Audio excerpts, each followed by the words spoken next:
बहुत सुंदर एपिसोड है कि द्रव्य कर्म और भाव कर्म। भाई और बहनों, इतना तात्विक विषय है, इतना सुंदर विषय है कि आप इसको हृदयंगम कर लो, आत्मसात कर लो, तो आपका जीवन कहीं का कहीं हो जावे। आप दुख को छोड़ के सुख में जा सकते हो, आप स्वर्ग में जा सकते हो। हमारा आत्मविज्ञान कार्यक्रम व्यक्ति सुधार का कार्यक्रम है। हम ये मानते हैं अगर व्यक्ति सुधर गया, परिवार सुधरेगा, परिवार सुधर गया, समाज सुधरेगा, समाज सुधर गया तो राज्य सुधरेगा, राज्य सुधर गया तो देश सुधरेगा, देश सुधर गया तो विश्व सुधरेगा। 7 अरब की जनसंख्या, चराचर जगत पूरा सुधर जाएगा। मनुष्य सुधरेगा तो सृष्टि अपने आप सुधर जाएगी। सृष्टि तो वीतराग है, चराचर जगत को नहीं सुधारना है, मनुष्य बिगड़ा हुआ है, उसको सुधारना है। तो आज का बहुत ही सुंदर विषय आप अगर हृदयंगम करोगे तो सुधर जाओगे। तो आज का हमारा विषय है द्रव्य कर्म और भाव कर्म। सबसे पहले हम देखना चाहेंगे कर्म क्या है। कर्म का अर्थ होता है कार्य करना, हिलना डुलना, परिश्रम करना, खाना पकाना, ऑफिस जाना और दूर भाषण देना। जिस चीज का ज्योतिष वाला ज्योतिष का कार्य करता है, गृहिणी वाला गृह का कार्य करता है, नेता अपना वक्तव्य देता है, सरकार सरकार का काम करती है और बनिया बनिए का काम करता है। जितने भी हमारे कर्म हैं वो सारे हम कार्य करते हैं जो मन वचन काया से, वो सारा कर्म कहलाता है। ये तो एक परिभाषा है। और कर्मशु कौशलम, जो हम अच्छी तरह से कर्म करते हैं वो अगर हम जो गीता की भाषा के निष्काम कर्म करते हैं, कोई भी कार्य करते करते जो निष्काम कर्म का अर्थ होता है कर्म करते रहो। अरे करते रहो नहीं, करना पड़ेगा। आप पीछे से कर्मों का पुलिंदा लेकर के आए हो। जन्म जब से माँ के गर्भ में एम्ब्रियो बने हो तब से कर्म स्टार्ट हो गया। पीछे से लेके आओ, फिल्म लेकर के आए हो और वो फिल्म 10 वर्ष 20 वर्ष 30 वर्ष 50 वर्ष 60 वर्ष 70 वर्ष 100 वर्ष जियोगे। हर क्षण मन वचन काया की वह फिल्म, मन वचन काया की बैटरियां जो है जो चार्जिंग करके लाए और डिस्चार्ज होती रहेगी। आपकी स्वतंत्रता नहीं है, आप उसमें स्वतंत्र हुई समझ लीजिए। ये कुदरत का कानून है, ये कुदरत है, कुदरत की रचना है और ये कुदरत का कानून लागू हो गया। आपने जो ही भी माँ के गर्भ में एम्ब्रियो बने हो, 9 महीने पहले की बात कर रहा हूं, उस दिन से कुदरत के अधीन हो गए। अब वो कुदरत कहती है कोई करता नहीं है, तुम मेरे बस में आ गए हो, मेरी रचना और मेरा कानून तुम्हारे पे लागू होगा।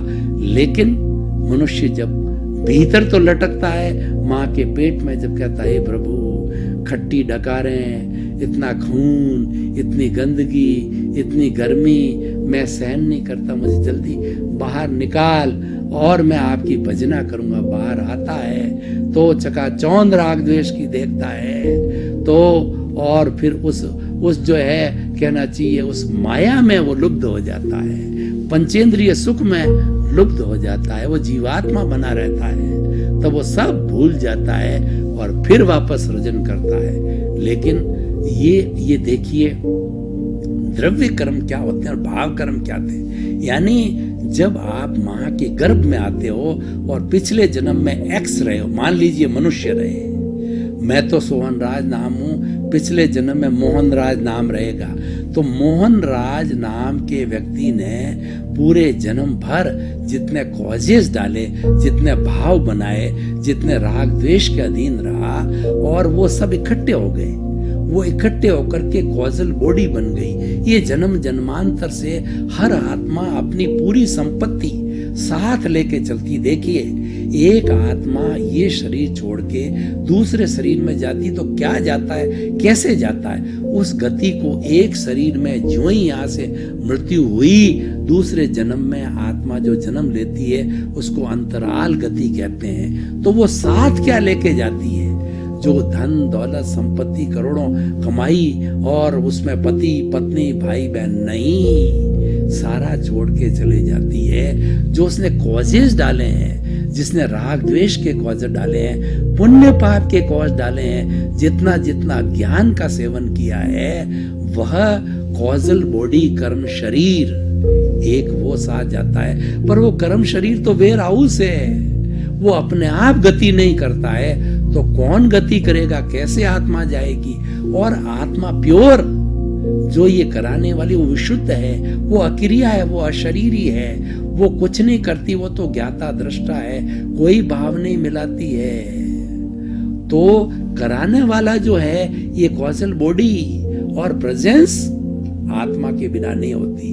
अभी दो ही नहीं जा पाते, तो तीसरा क्या होता है, एक तेजस शरीर होता है जिसको हम करण वीर्य करते हैं। तेजस शरीर इसको धक्का देता, वो इनर्शिया बनाता है। जो लोग साइंस के लोग जानते हैं, बॉल को हमने फेंका जोर से तो हमने उसको इनर्शिया दिया, उसको हमने गति दी, मोशन दिया। ये गति, इनर्शिया, मोशन है, ये हमारा तेजस शरीर है, वह भी साथ जाता है और अगले शरीर में जाकर के ये करण वीर्य बनता है और पूरे जीवन भर इस शरीर को शक्ति देता है। प्रेजेंस विशुद्ध आत्मा की, परमात्मा की, कराने वाली प्रतिष्ठित आत्मा, कॉजल बॉडी। तो ये देखिए तीन हो गई। मैं तो हो गया शुद्ध आत्मा, और बाबा, बाबा कौन सा है, बाबा है ये कॉजल बॉडी। और बाबा को बालनाथ, ये बालनाथ बन गया।